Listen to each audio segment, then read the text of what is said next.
Jeedimetla CI గడ్డం మల్లేష్ ముస్లిం సోదరులకు ముందస్తు బక్రీద్ శుభాకాంక్షలు తెలిపారు.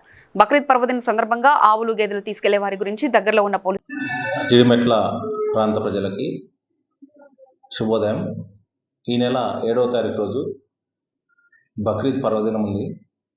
ఆ రోజు అందరూ ముస్లిమ్స్ ఫెస్టివల్ సెలబ్రేట్ చేసుకుంటుంటారు.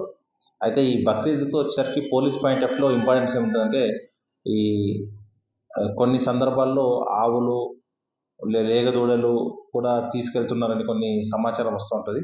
అలాంటి సమాచారం వచ్చినప్పుడు ఖచ్చితంగా పోలీసుకు ఆ సమాచారాన్ని చేరవేసినట్లయితే చట్ట ప్రకారం చర్య తీసుకోవడం జరుగుతుంది. కానీ ఎవరు కూడా గుంపులుగా వెళ్ళి చట్టాన్ని చేతిలోకి తీసుకొని బలవంతంగా వెహికల్స్ను తీసుకెళ్లడం, బలవంతంగా ఆపడం లాంటివి చేయకూడదు. మీకు ఎక్కడైనా అటువంటి సమాచారం ఉంటే ఇమీడియట్లీ మీ దగ్గర ఉన్న పోలీసు కానీ లేకపోతే డయల్ 100 కానీ కంప్లైంట్ ఇచ్చి ఫిర్యాదు చేయాలి. శాంతియుత వాతావరణంలో ఈ పండుగలు సెలబ్రేట్ చేసుకోవడానికి జీడిమెట్ల పోలీస్ స్టేషన్లో హిందూ ముస్లిం మత పెద్దలను పిలిచి పీస్ కమిటీ మీటింగ్ కూడా కండక్ట్ చేయడం జరిగింది. కాబట్టి ఇదే శాంతియుత వాతావరణంలో అందరూ